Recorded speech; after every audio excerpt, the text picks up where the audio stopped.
আমরা অনেক সময় দেখি যে কোনো বাড়িতে জিনের আসর থাকে। এই আসার মানে প্রভাব থাকে। জিনের আসার বা প্রভাব এটি হাদিস দ্বারা স্বীকৃত কিনা? হ্যাঁ, একাধিক হাদিস, সহিহ হাদিস দ্বারা এটা প্রমাণিত এবং সত্য যে জিনের একটা আসার বা প্রভাব, যেটাকে আমরা আসর বলে থাকি, যে জিনের আসর আছে এই ঘরের মধ্যে, এই জাতীয় আসর থাকতে পারে। ভাই, হাদিসের মধ্যে আসছে যখন আপনি ঘরের মধ্যে প্রবেশ করবেন, আপনি সেখানে বিসমিল্লাহ বলে প্রবেশ করেন এবং সালাম দেন। কেন সালাম দিবেন? কারণ ওই ঘরের মধ্যে কেউ না থাকলেও জিন থাকতে পারে। এবং হাদিসের মধ্যে আসছে যখন আপনি ঘরের ভিতরে ঢুকবেন, তখন যখন আপনি বিসমিল্লাহ বলে সালাম দিয়ে ঢুকবেন, তখন জিনরা বলতে থাকবে যে আজকের এখানে আমরা থাকার মতো কোনো জায়গা পেলাম না, কারণ আপনার পিছনে পিছনে জিনদের একটা দল ঢুকতে পারে। এবং আপনি সালামও দিলেন না, বিসমিল্লাহও যখন বলবেন না, তখন তারা বলতে থাকবে যে আদরাকতুমুল মাবিত, আজকে অন্তত রাত্রি যাপনের একটা জায়গা পেলাম। তো কিছু কারণ এমন আছে যেই কারণগুলোতে জিন আপনার বাসার ভিতরে বসবাস করবে, তাদের নিজেদের বসবাস স্থল বানিয়ে ফেলবে। এর মধ্যে একটা হচ্ছে, যেমন আপনি বাউলুন মুনকাতিআ, পেশাব যদি আপনি খোলা অবস্থায় রেখে দেন দুর্গন্ধ সৃষ্টি হবে। এবং এই পেশাবটাই বাচ্চাদের পেশাবটা কমোডের মধ্যে আপনি রেখে দিলেন, এখান থেকে যে দুর্গন্ধের সৃষ্টি হবে, এটাতে দুষ্ট জিনেরা আপনার ঘরের মধ্যে আসবে। আরও একটি কারণ আছে যেটাতে আপনার এই প্রভাবের কারণে আপনার ঘরের মধ্যে জিনের আসর থাকতে পারে। সেটি হচ্ছে এমন যে আপনার ঘরের মধ্যে আপনি ঝুনঝুনি টানিয়ে রেখেছেন। ঝুনঝুনির এই আওয়াজটা জিনদের বিশেষভাবে পছন্দ হয়। আমরা দেখবেন অনেকেই পর্দার মাঝখানে একটা ঝুনঝুনি দিয়ে রাখি। এটা যখন নড়ে চড়ে উঠে, তখন জিনেরা এই জায়গাটায় আসতে খুব স্বাচ্ছন্দ্য বোধ করে। হাদিসের মধ্যে নবীজি সাল্লাল্লাহু আলাইহি ওয়াসাল্লাম বলেছেন যে লা তাদখুলুল মালাইকাতু বাইতান ফিহি জুলজুল, ওই ঘরের ভিতরে রহমতের ফেরেশতা প্রবেশ করতে পারে না যেই ঘরের ভিতরে এই যে ঝুনঝুনির আওয়াজ থাকে। তো ওইখানের মধ্যে দুষ্ট জিনেরা আসে। আপনি যদি হাড় কাটা এগুলোর মধ্যে পানি ঢেলে দেন, তাহলে জিনেরা আপনার ঘরের মধ্যে আসর করা বা প্রভাব বিস্তার করার সম্ভাবনা থাকে। এরপরে যদি আপনি আপনার বিছনার চাদরটা একেবারে খোলামেলা, বিছনাটা একবারে রেখে দিলেন, ঝাড়া না দিয়ে আপনি শুয়ে পড়লেন, জিন ওই জায়গার মধ্যে শুয়ে রেস্ট নিতে পারে। আপনার ঘরের মধ্যে হয়তো সে শুয়ে আছে, আপনি দেখতেছেন না। তো আপনি যখন শুয়ে যাবেন, তখন হয়তো তার শরীরের মধ্যে লাগার কারণে সে ব্যথা পেয়েছে, সে প্রতিশোধ নেওয়ার চেষ্টা করবে। এজন্য শোয়ার আগে বিসমিল্লাহ বলে আপনার বিছনার চাদরটা আপনি ঝেড়ে নেন। এরপরে আরও একটি কারণ, যখন আপনি টয়লেটে যাবেন, আপনি টয়লেটটা পরিষ্কার করে রাখবেন এবং বাহির থেকে প্রবেশ করার সময় আল্লাহুম্মা ইন্নী আউযু বিকা মিনাল খুবসি ওয়াল খাবায়েস আপনি পড়েন। খবিসদের থেকে আল্লাহর কাছে পানা চেয়ে এরপরে আপনি প্রবেশ করেন।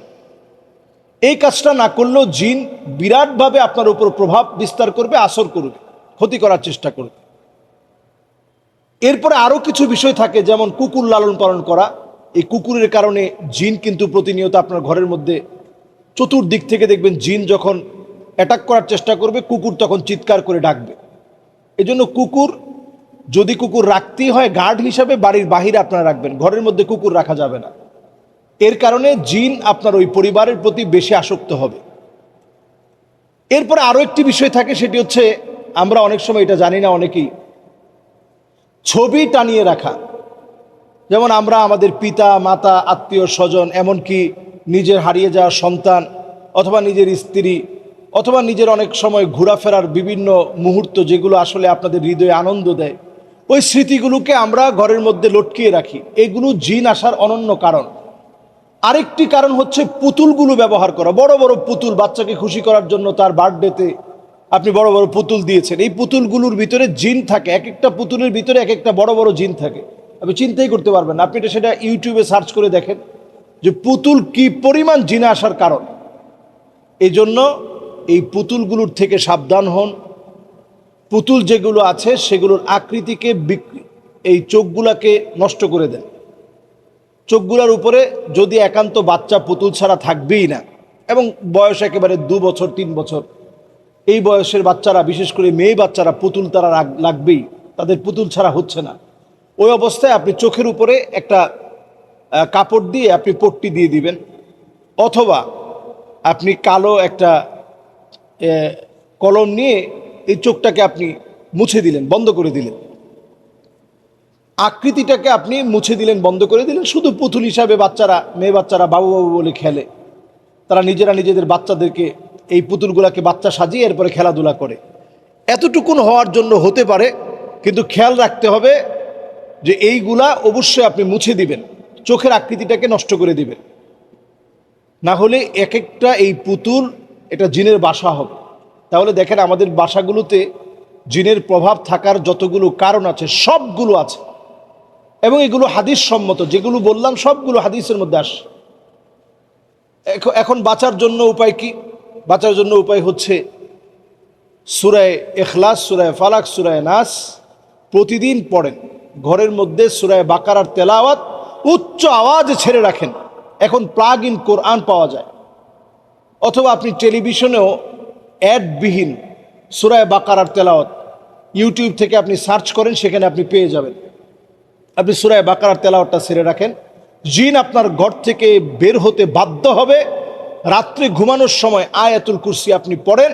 হাদিসের মধ্যে আসছে ফালাই ইয়াজাল আলাইকা মিনাল্লাহি হাফিজ, আল্লাহর পক্ষ থেকে একজন জিম্মাদার আল্লাহ তাআলা নিযুক্ত করে দিবে, যার দায়িত্ব হচ্ছে আপনাকে সে পাহারা দিবে। সুবহানাল্লাহ বিহামদিহি।